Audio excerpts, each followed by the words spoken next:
Well, I've said it many times, but one of our primary goals as a worship leader is to try to identify and eliminate as many of the distractions as possible, and then through the vehicle of music, try to create an environment that makes it easy for people to connect with God. That's our goal. God is our goal. Not the songs aren't our goal. Being a really cool band isn't our goal. God is our goal. So everything we do is filtered through that idea of trying to connect with the Lord, and music happens to be a very powerful way to do that, to involve our emotions and our wills and our minds. And so that's why we use that vehicle. God, it's a gift from the Lord. But remember, God is the goal.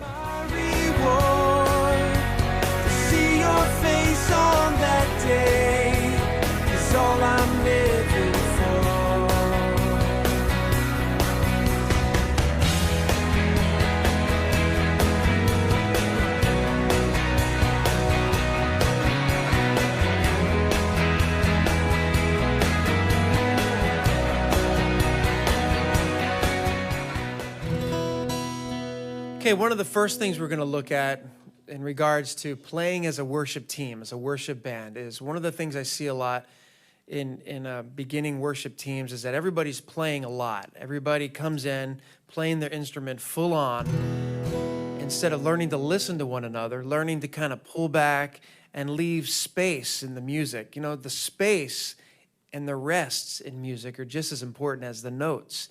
You know, it's those pauses and that space that gives that makes the notes valuable, that makes them mean more. So, you know, let's just take a scenario. You know, a worship leader is used to playing guitar in his church for a couple years. He's leading worship, praying for more musicians to come into his band, and then one glad day, you know, he's used to playing the bass part, and he's also has to kind of keep the rhythm going, and he's got to keep this stuff up here because he's trying to provide as much music as possible. And one glad day, a bass player shows up, and he's got a heart for the Lord. He has some talent. He shows up at practice. All of a sudden, we start adding a bass player. Well, then immediately, as a guitar player, I can start laying off some of those bass notes. In fact, since he's playing those bass notes, I might just go up high here a little bit. Yes, Lord, we lift your name on high. We bless your name. See, I don't have the pressure of having to provide all that bass stuff. And let's say like a few weeks later, a keyboard player shows up. He's got a heart for the Lord. And we're like, man, praise God. And we practice a little bit. All of a sudden, he joins the band. And instead of him playing where I'm playing, he's going to play up a little higher. So all of a sudden, listen to this. He's going to be way up here now.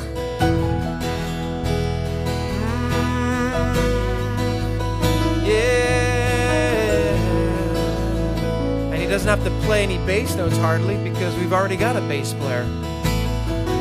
A lot of keyboard players, they're used to doing the bass, the rhythm, the chords. But since we have a bass player, Jason can just sit on his left hand. Let's just stop for a minute and talk about what's happening here. See, it's like picture a pizza pie. And when you're all by yourself, you're the whole pie. You're the rhythm, you're everything. You're the chords, you're the melody, you're trying to provide all the feel. But as soon as you start adding other instruments, then I begin to pull back as a guitar player. Keyboard player, instead of having to be real busy, you know, like guys that are used to, in a traditional church setting many times, are used to having to play all the bass, all the accompaniment up here. But to learn how to pull back as you add more players. So as you add more players, each player reduces the amount of activity that they're playing with. So that's one thing that's happening. Another thing that's happening is, picture on your stereo, you have the bass, the mid-range, and the treble. Okay, and a lot of times when a guitar player is playing the chords to a song, a keyboardist many times will end up playing in that same octave range, like in this mid-range area. So see that as the bass player plays down here, the guitars, I'm kind of in the mid-range. And just go ahead and, Jason, play like in the more the mid-range. Instead of playing there. See, him and I are already, we're like in the same place, and there's nobody up here up high. So watch, I'm gonna go up high. Since he's there, I'm gonna go up high. Here we go. You hear that? You hear how that spreads out the sound a little bit? Now I'm gonna switch with him. I'm gonna go down low in the mid-range, and keyboard player is gonna go up high. You hear that? Try to feel that. What a difference that makes. Okay. And that's good music. That's good music, is when you're paying attention to the separation, the bass, the mids, the treble, and when each player is kind of playing off each other, being sensitive, not trying to be a hog and be like, oh yeah, well I'm gonna play more and I'm gonna be busier than you. But it's like, oh, it's cool. Oh yeah, it's a nice piano thing, and it may make me just want to go like while he's playing that. 2, 3, 4. Now here's what'll happen now. Now let's say a month later, we get a guy finally that's got a heart for the Lord, and he can play drums. And even though that it could potentially freak out some of the people in our church, we're going to take this step and add a drummer, which is what we did many years ago. And that was like a big deal, and some people freaked out. But, you know, this guy Carl, he's got a good heart, and he's not going to come in the first day and just blow people away. You know, we're going to kind of like slowly move into this thing. I know some of you are in the midst of a transition. You come from a very traditional church, and you're transitioning from sort of more traditional to more of a contemporary or more modern setting or style. So here's what happens when we add some rhythm. Again, as soon as we add some rhythm, I can back off as a guitar player from having to keep that thing going. So let's just try that simple progression we're doing. 1, 2, 3, 4.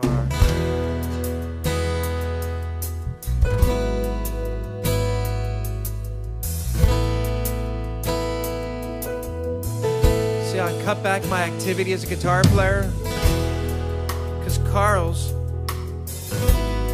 he's providing that subdivision. Hear that? So as a guitar player, I can just kind of go. And Jason's playing little nice melodies up an octave higher than I am. Don's down there keeping the low end happening. And we're just keeping it nice and light. Pretend that's the verse. And here comes the chorus. Pretend it's the same progression. All we're going to do is get a little stronger now. 2. Now we add a little more activity. Adding some more activity. We're all strumming, playing a little bit harder. Yes, we lift your name. We bless your name, oh Lord. And here comes the verse again. I'll pull back a little bit. Pretend that's the verse. We lift your name. We bless your name. You are worthy of our praise. Good. That's good, guys. That's a good example. So as a bass player, you can do a great job playing bass without playing anything complex. In fact, you're probably going to do a better job if you don't attempt to play something complex. You're going to please the worship leader, you're going to serve the song better in most cases by playing simply. And if you're trying to lock in with the kick drum, 90% of the time, that's all you need to do. When I'm approaching a song, trying to decide how I'm going to play, how we're going to approach it, I don't see myself as a bass player, but as an arranger. I'm kind of a co-arranger with the rest of the guys in the band, trying to build a tune. You know, so if it's starting, you know, kind of as a down tune, I'm going to play less, longer notes, maybe not at all. As the tune builds, you know, into a bigger chorus, I'm going to get down lower and really provide the support by playing low. So pay attention to CDs as you listen. How do they make a song go from a soft, gentle beginning into a powerful chorus?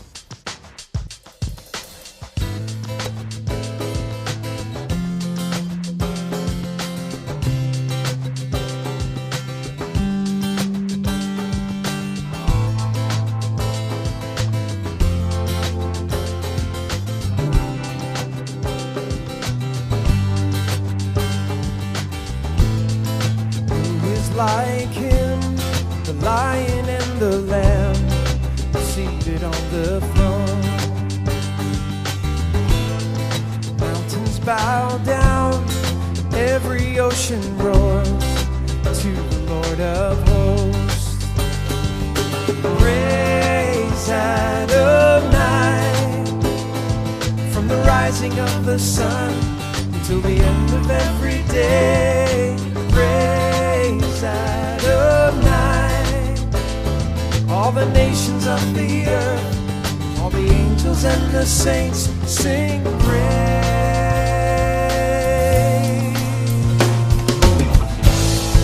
Who is like him, the lion and the lamb, seated on the throne?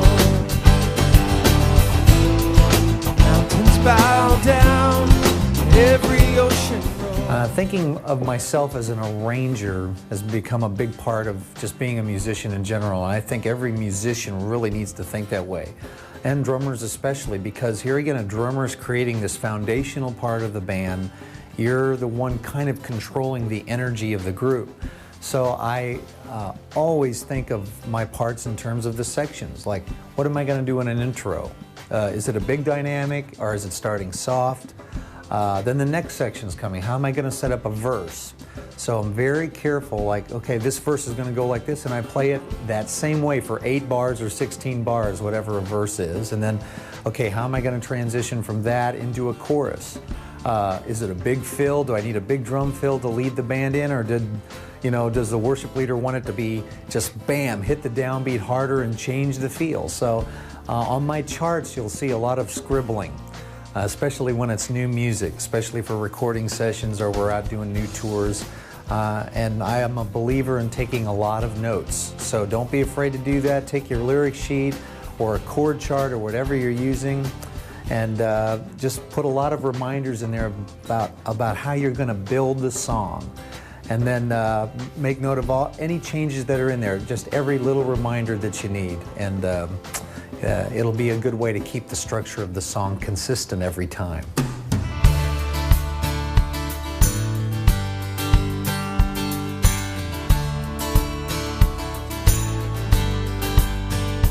As we lift up your name, let your fire fall.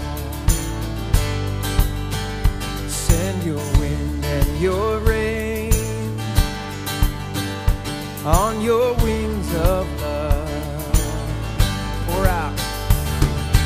Pour out from heaven your passion and presence. Bring down your burning desire. Revival fire fall. Revival fire fall. Oh, fall on us here with the power of your spirit. Father, let revival fire fall. Revival fire fall. Revival fire fall. Let the flame consume us with hearts ablaze for Jesus. Father, let revival fire fall. Oh, let it fall, Lord, this place, as we lift up your name. Okay, so here's what I see happen a lot of times. That with an inexperienced band, typically everybody's playing full on, nobody's really listening to one another. And so the beginning of the song, the verse of the song, the chorus of the song, then back to the verse, it all just sounds the same. There's not a sense of starting on this journey and taking a little walk and building and building and building, and then finally the chorus is like big, and then it kind of comes back down for the verse. And music should feel like this. You know, every good movie, every good book, every good story, every good song has this sense of dynamic happening. There's this, we're building, and then there's this release, and we kind of come back down the mountain. And then we're kind of walking back up the mountain, and it's getting building, and then we come back down the mountain. And that's what makes music emotional and interesting. And that's what we need to just pay attention to that when we're putting a song together, putting a chorus together, and we're practicing in our practice times as a band. We need to plot it out. We need to think about, okay, on the intro, is this a guitar-dominant song, or is this a piano-dominant song, or guitar-driven song, or piano-driven song? And go ahead and let that instrument kind of lead out. And all the other instruments will kind of submit to that instrument, if you will, and kind of play around it. But let one instrument be a little bit more driving. And I'm saying guitar and piano, but sometimes it may be even a rhythm thing. Maybe the rhythm is kind of the driving thing, and everybody kind of adds a little bit. So why don't we just do an example of how not to do it? You know, let's just for fun. And this is going to be hard because these are good musicians, but you know what I mean? Let's do like Above All. Let's try that like right at the top, but just be full on. And this is the way I hear this sometimes when I'm at churches. Put a capo on. Let's try this. 1, 2, 3. Above all powers, above all kings, above all nature and all created things. Crucified, you were crucified, laid behind the stone. You lived to die, rejected and alone, like a rose trampled on the ground. You took the fall, and you thought of me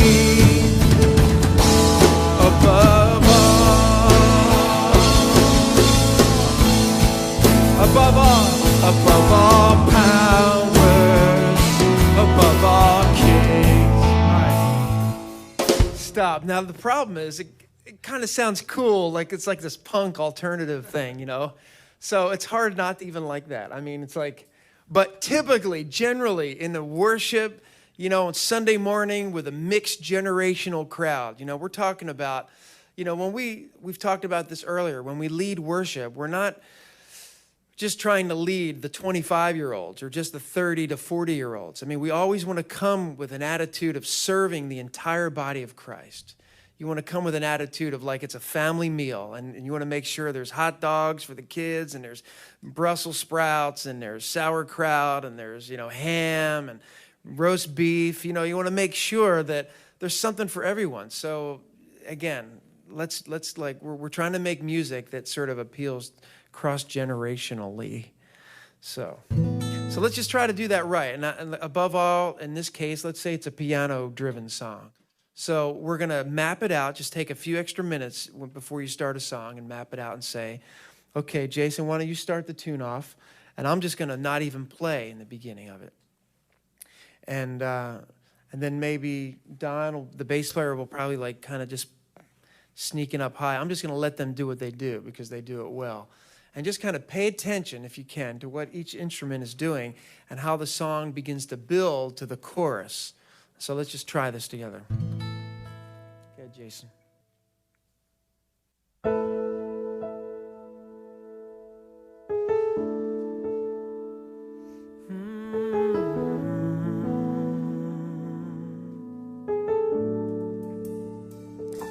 Above all powers, above all kings, above all nature and all created things, above all wisdom and all the ways of man.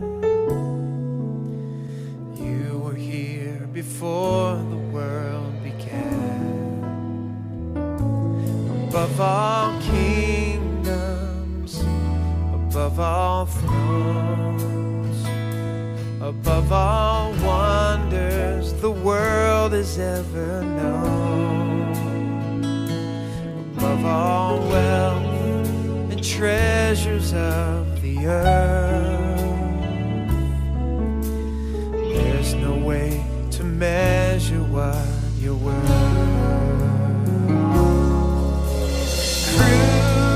Crucified, laid behind the stone,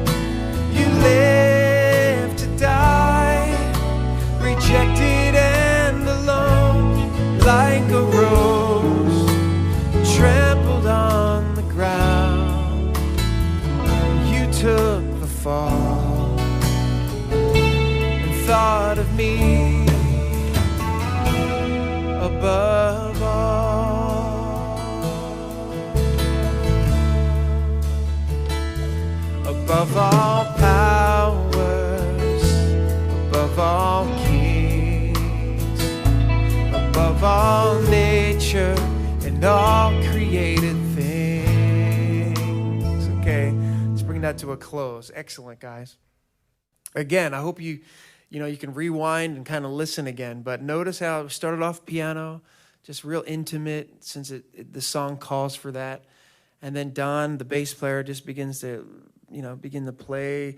Not a lot. He's not real busy. He's just playing whole notes, just letting them ring out. And then Ken on the electric guitar just begins to do little volume swell things, just little ethereal things. Carl on the drums was playing little cymbal-y things and didn't come in with a full groove until the chorus. And then when he did come in, boom, ga, boom, ga, you can just feel the song pick up on the verse. And it just, makes you stand a little taller. And it's these little things that inspire our people to worship. They don't quite know. It's like a combination, the anointing of God. I mean, that has to be there. But there's a lot of little musical things that we can do that contribute to inspiring people's hearts towards the Lord. Just kind of as an exercise, take 4 or 5 of your favorite worship choruses and take the CD and actually listen to how the song starts off, how it builds, and how it does this. And while it does this, notice that the tempo is not doing this, okay? The tempo is nice and solid. It's just steady. Everybody's feeling the timing, feeling the tempo just be straight and consistent. So you got your dynamics kind of doing this. In fact, if you're at home watching this, just with your left hand, just do this. Say, man, this is the tempo. The tempo needs to be doing this. But the dynamics need to be doing this. And go over and stand in front of a mirror and just kind of look at yourself and do that. And let that just be a reminder to your worship team. Say, man, guys, we got to get some emotion going in our music. We got to get some highs and bring it down and build it back up again. But let's make sure our tempo doesn't do that. In fact, just as we kind of bring this segment to a close, let's just do it bad. Let's do Shout to the Lord. It's classic. And kind of speed up on the chorus and then kind of slow down on the verse. And this is classic, especially singers. They get all excited and want to go faster. And so everybody needs to be working, We're going to get on. We're going to talk about that in a second, a little metronome thing. But my Jesus, my shelter, my comfort, Lord, there is none. All of my days I want to praise, never cease to worship. We got all excited? Yes! Oh, shout to the Lord, all the earth, let us sing. Oh, power and majesty, nothing compares. Nothing, oh, nothing compares to the promise I have in you.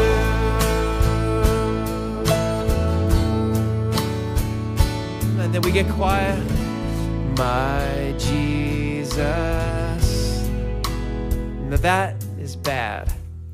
That is bad. So don't play that for your friends and say, check this band out, because that was bad. And so make sure your band doesn't sound like that, because that ain't happening. So practice that. Practice making sure that tempo, when it gets exciting, let's just do that. Never cease to worship. And let it get big, but pull back on the reins like you're pulling back with a horse. Like, whoa. Sometimes I'll even look at my singers sometimes and go when I know they're about to jump the gun, and I kind of do this. I'm serious. I kind of like, whoa, guys, pull back, hold on. So let's just, never cease to worship you. Shout to the Lord, all the earth, let us sing. Oh, power and majesty, praise to nothing compares. Oh, nothing compares to the promise I have in you. My Jesus. My Jesus. So hopefully that felt a little better. That makes sense again, practice those things, guys. Take 4 or 5 songs in the next few weeks and practice at your rehearsal, trying to keep the dynamics strong and yet keep the tempo right on. So a great way to practice groove is to practice with a metronome, but instead of on every beat, practice with the metronome on 2 and 4. So if here's time 1, 2, 3, 4, 1, 2, 3, boom, boom, boom, boom, boom, boom, boom, boom, boom. So what that does is it's not spoon feeding you every click. It's kind of making you, it's relying on you to provide where the downbeat's going to be. And in doing that, it helps you learn where to place a beat to make it feel good against the backbeat.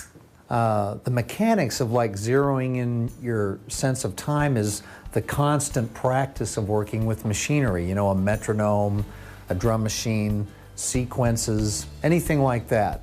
I'm a big proponent of working with CDs, but that can be a bit of a liar. And I always tell students that CDs will cover a multitude of your flaws. So it's a bit of a, you know, it's a lie in the sense that the CD's feeling really good, and even if you're not feeling good, you're not aware of it. So it's better to actually work with a drum machine or a metronome, where here you are, you know, open bare to like just the sound of a click playing along, and you're playing your little grooves and fill ideas over a straight click and determining how that feels. It's also really good to record that time. So that's been very helpful through the years, and it's something I keep doing. You never get done doing that. It's sort of like an athlete is always in training if they want to be at the top of their game.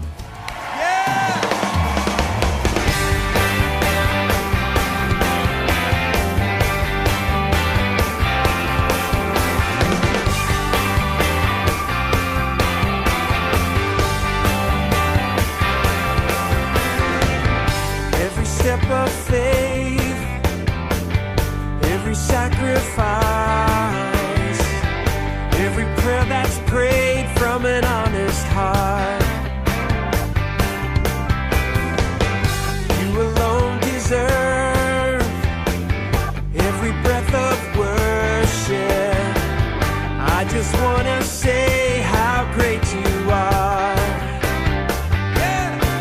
'Cause it's all for you. Every song of praise is all for you. Every hand that's raised, everything I am, everything I do is all for you, all for you.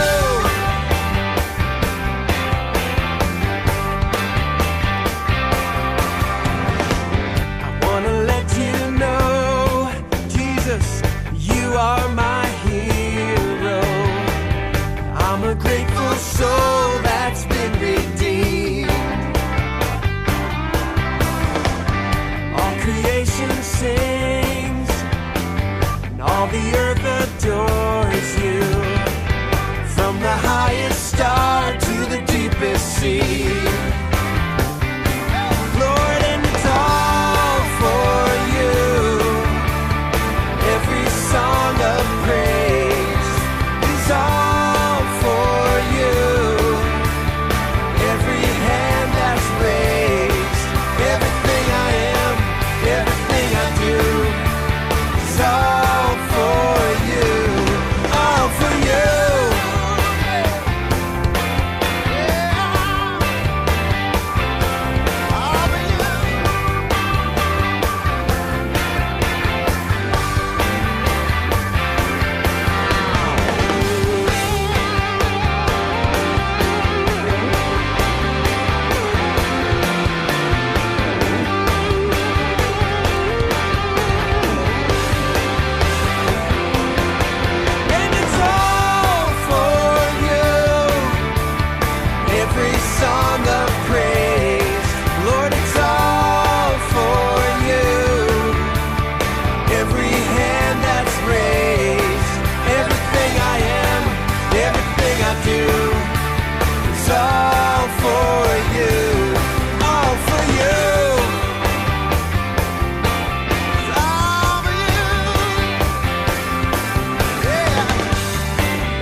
right, every song of praise, every stomping foot, every clapping hand, every swaying body, every dancing foot, every prayer of thanks, it's all for you, Lord. Every bass lick, every drum hit, every guitar play, it's all for you. It's all for you. All for you. It's all for you. All for you.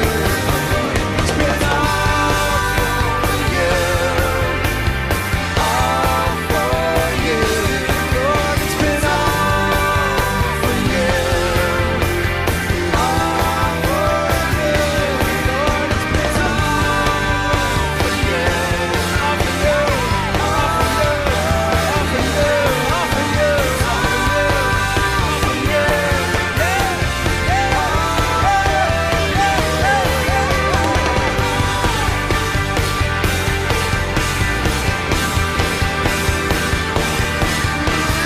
all for you.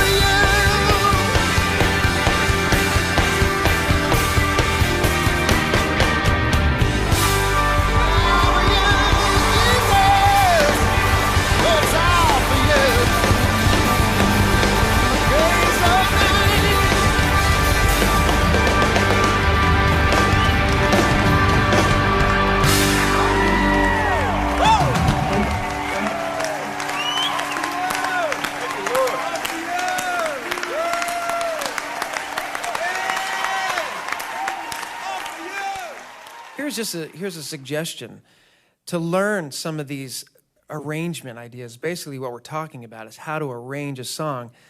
Have a listening party. Have everybody from your worship team come over to your house on Friday night, and take out 10 of your favorite songs, worship team songs, and listen to them on a CD, and have everybody sit there with a pad and a pen and just write out like what their part is doing. Have them really learn to listen analytically.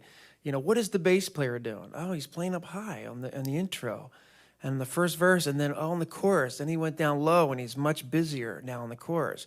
What's the keyboard player doing? Wow, he only played like 2 notes up top, or he's just playing a little pad, and then here comes the chorus, and then he's down in the meat part of the keyboard. So it's really helpful. What's the electric guitar player doing? All of a sudden, you've got this band thing going, and one day, you're blessed with this electric guitar guy that comes along, and he's not some Eddie Van Halen wannabe, and he's not some show off that wants to he actually has learned to just submit his guitar playing to the song. That's the thing we all have to do as musicians, is not be egomaniacs. Just because we're on a stage here doesn't mean anything. Our heart in a worship team and our attitude is we're serving the congregation, man. Our master, Jesus, was the servant of servants. And he said, if you want to be great in God's kingdom, be a servant. So our attitude should always be, what can we do to inspire worship in the people that we're serving? And every musical choice that we make should be based on that. What is going to help inspire this guy, Fred, who maybe has 6 kids, and he coaches Little League, and he's not a professional musician, but on Sunday mornings he loves to sing out to the Lord. That's the guy, that we're serving. We're trying to help him. We're not playing for our musical friends. We're not trying to be cool. We're not trying to, get people to notice us, man. We got to just deal with that all the time. Keep that thing, that ego thing, way down here. Just constantly be aware of that. Constantly talk about preferring one another on your team. And I'm getting off on a tangent, but again, you could have the best musicians in the world. You could have the Tonight Show band at your church, but if they don't have a submitted heart to the Lord, if they don't have a heart that is growing in their knowledge of the Lord and their awareness and understanding of worshiping God 24/7 in their relationship with him, if they're not growing in their love for the people that you serve week after week in your church, then you know what? I guarantee if you had the Tonight Show band in your church, it'd be kind of fun for a couple weeks. But after a while, you'd kind of go, something smells funny in here. Something smells kind of funny, it's just like the smell of flesh and showing off and being cool. And that's cool. That's the world thing. And sometimes on a Friday night rehearsal, have fun, man. We got to have fun and enjoy our instruments, and even on a Sunday morning. But there's just a difference in heart attitude. At the same time, I look at my role as kind of being a co-leader. And that's not like trying to gain any glory for what I do, but I don't take the job as a job. It's not just the gig. I'm not just kind of like, hitting some instrument. I'm really ministering to the Lord like the worship leader. And that's kind of brought a whole new dimension of how I think about playing with the worship team, working with the band. I let all of the musical stuff kind of relate to that, the flowing of a song. When it's really structured and there's the discipline of playing the song well and playing it to a click or a sequence, I want it to feel good, I want it to be musically exciting. But I'm also singing the song with the worship leader. And then, of course, there's always the moments where there's that time after a song where you're just in this moment of a Selah, where you're just meditating on what has just happened in the presence of the Lord. And many times for me, the reaction is musical. Like I start decorating things on the cymbals with mallets or brushes, and then I'll reach over and grab like a shaker and do a little spin or some chimes. And it's always an emotional reaction for me more than it is a musical thing. I mean, it's being translated into music, but it's really coming out of the heart. And I always tell players, like, if you're thinking of like, how can I be cool right now? Don't do that. Like, don't gauge it according to the cool factor or trying to be hip or trying to impress, but like, think of yourself as being in the presence of God, playing your instrument, trying to please Him, and to imagine the look on the Lord's face when He's hearing this music come out of your soul to His heart.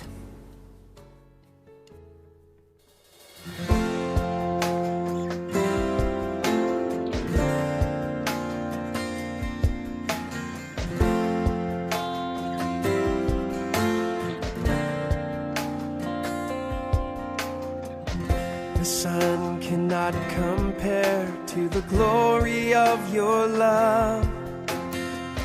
There is no shadow in your presence. No mortal man would dare to stand before your throne, before the Holy One of heaven. It's only by your blood, and it's only through your mercy. Lord, I come. I bring an offering of worship to my King. No one on earth deserves the praises that I sing. Jesus, may you receive the honor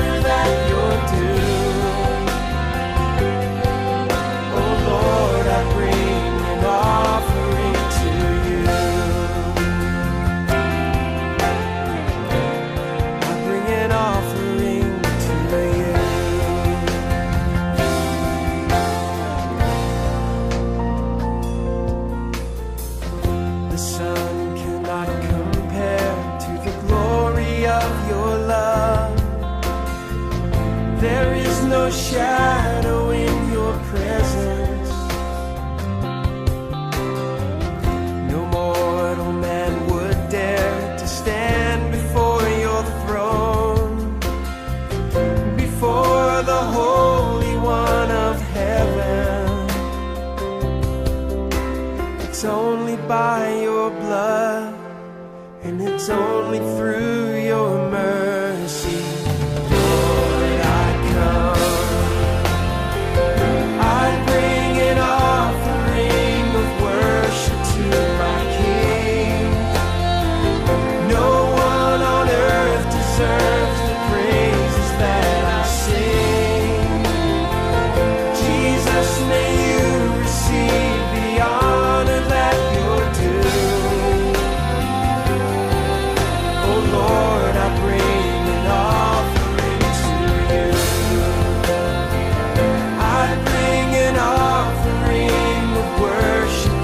My King.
know it's the least that I can do.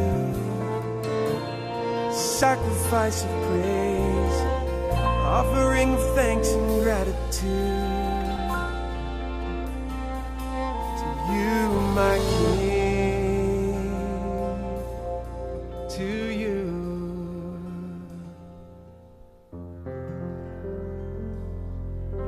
I bring an offering of worship to my King. No one on earth deserves the praises that I sing. Jesus, may you receive the honor that you're due. Oh Lord, I bring an offering to you. Oh Lord, I bring an offering to you. Oh Lord, I bring an offering to you. Bless you, Lord. Receive our praise and our thanks, our gratitude for your goodness and your kindness, Lord, towards us. Let's go back to, here comes our guitar player. He's got a heart after God, and he's willing to submit to the team, to what the song requires. And so, he's not going to come in right at the top just jamming necessarily. There may be a song where that's what has to happen. But let's say in this particular song, we'll notice that Kenny's probably going to do these little volume swell things and all this. Then finally in the chorus, he steps on the fuzz box, and it's like, and it just adds dynamics to it. So let's just try that.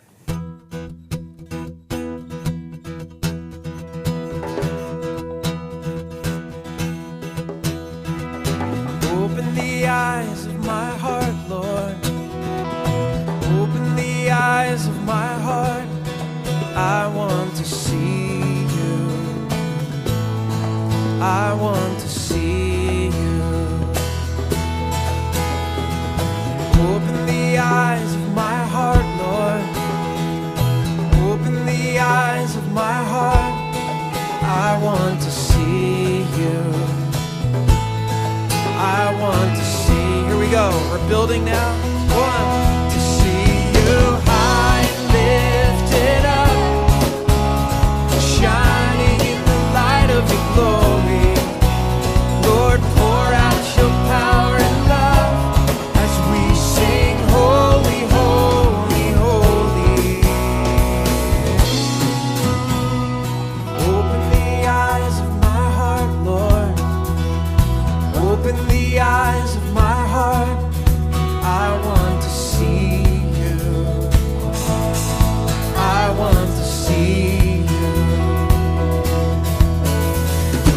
Open the eyes of my heart, Lord. Feel it building.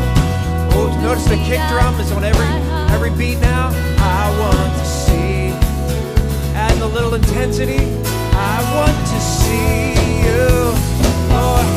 To see you high and lifted up, shining in the light of your glory.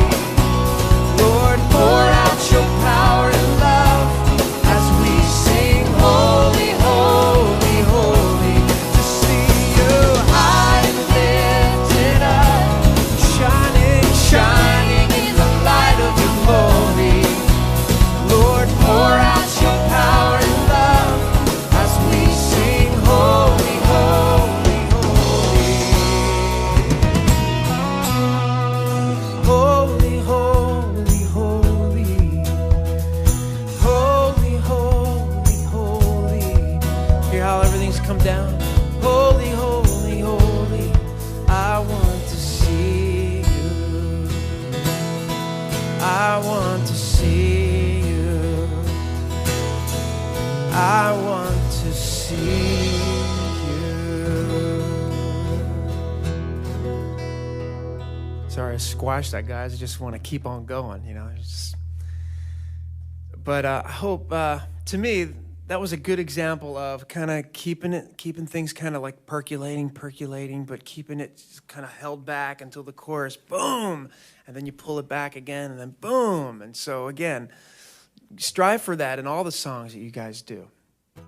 Man, it's invaluable to work out some common signals, some real subtle things with your worship team to like when the ending of the song is coming up, or maybe when you're going to redo the chorus, or just little things like a little nod.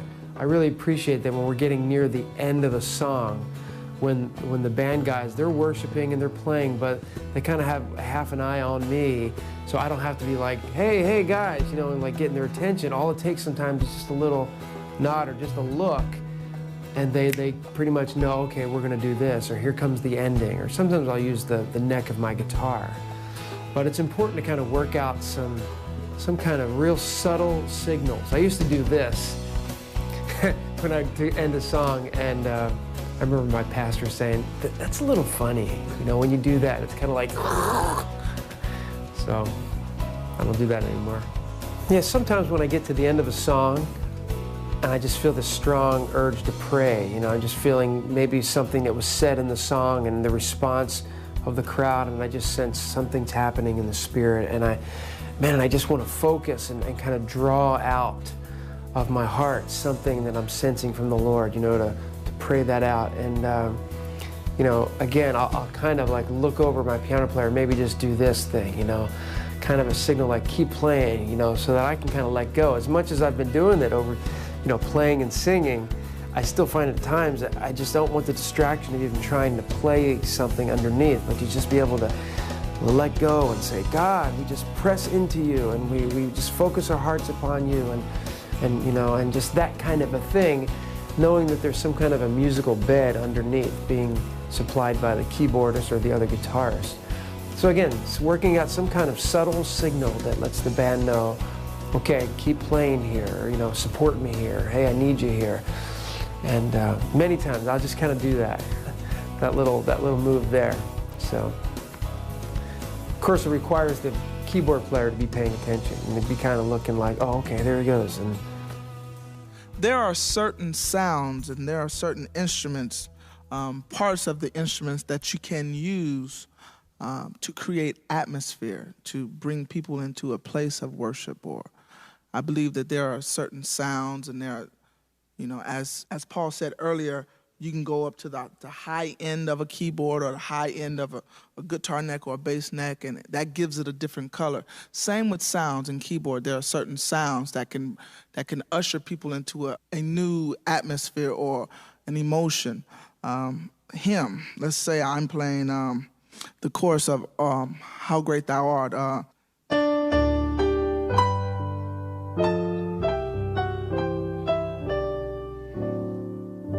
Okay, that's one thing. When I add the strings is always a celestial sound that you think, when you hear strings, you think heavenly, you think atmosphere, you think sky, you think all of the things of worship, all of the things of God. You know, you think heavenly when you hear strings. So same song.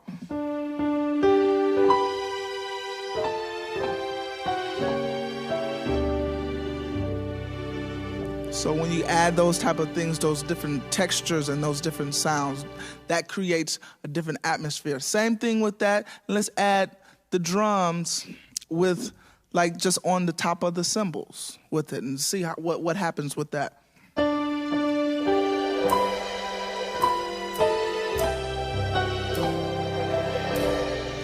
Okay, you hear how that creates a whole nother atmosphere. He used swells. It wasn't a beat, it wasn't a groove, but it was swells. So it's always good to use your imagination. What can I come up with that will draw people, you know, to lift their hands, to open their mouths, to create an atmosphere that will have people worshiping.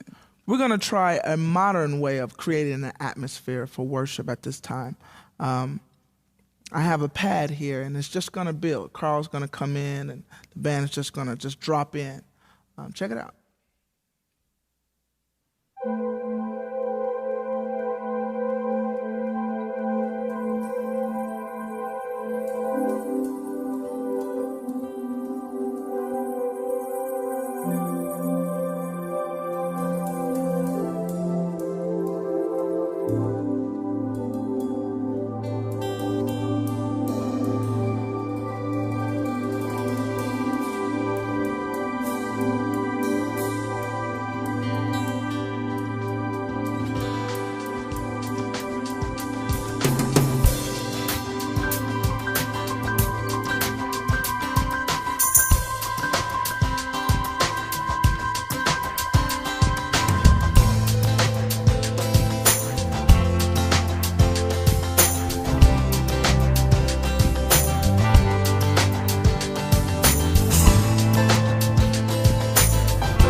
like him, the lion and the lamb, seated on the throne. Mountains bow down and every ocean roars to the Lord of hosts. Now, I want to move over to the drum kit for a minute. You know, as a worship leader, I'm not a drummer, but in order to communicate with a drummer, I've got to know some things about the drum set. I got to be able at some point to be able to say to the drummer, "Hey, can you give me a kick and a snare on the chorus? Or can you give me a little 16th note hi-hat thing?" You know, like one and a two and a three and, or give me eighth notes. And I'll say, "Hey, can you just give me, Carl, can you give me some eighth note type thing on the hi-hat and just kick, drum and hi-hat?"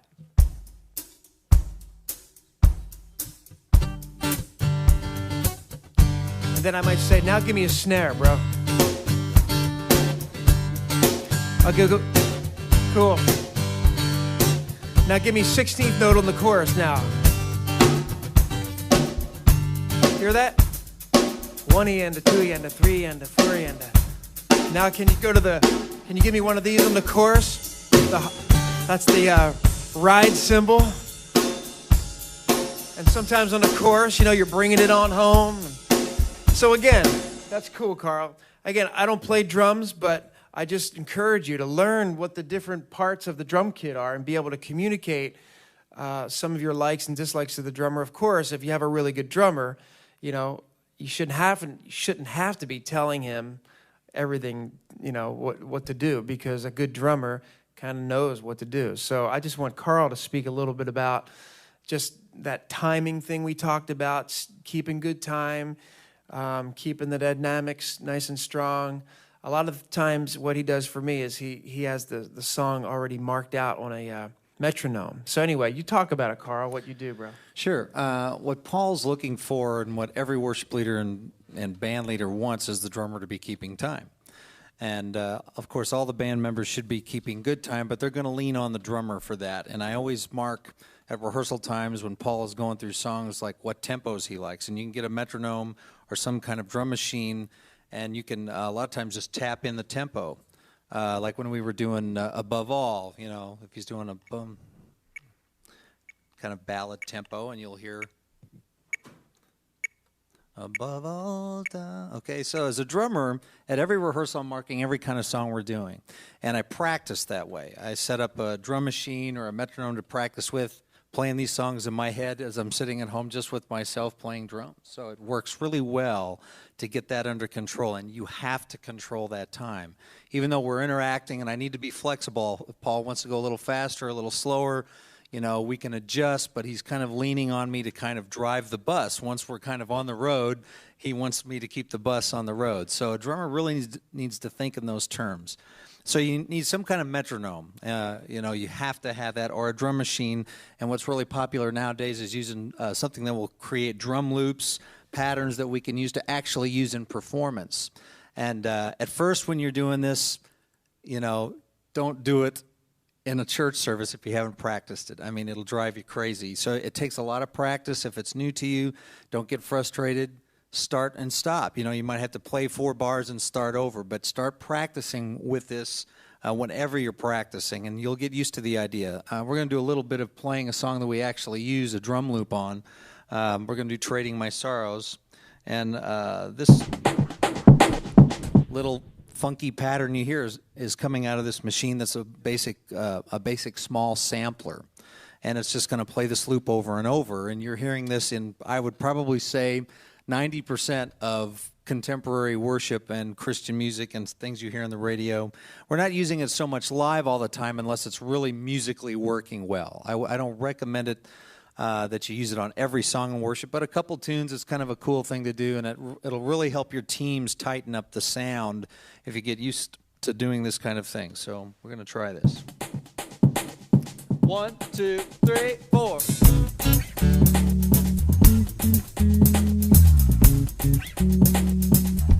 Yeah.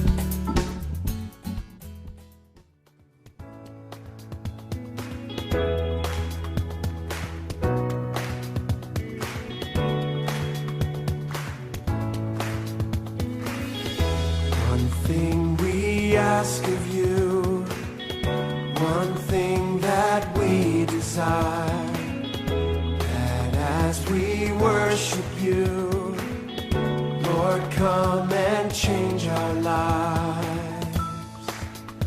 Arise, arise, arise, arise, arise, take your place, be enthroned on our praise.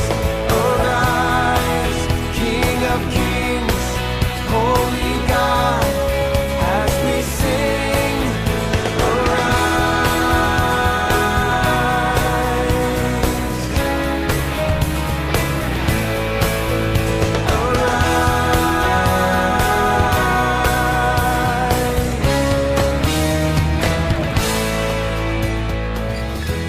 One thing we ask of you, one thing that we desire, that as we worship you, Lord, come and change our lives.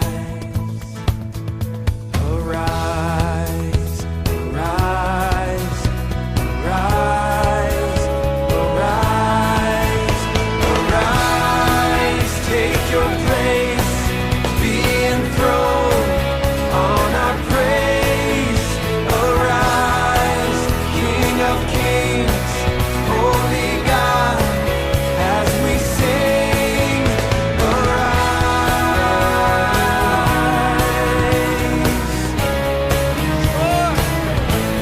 Lord, arise.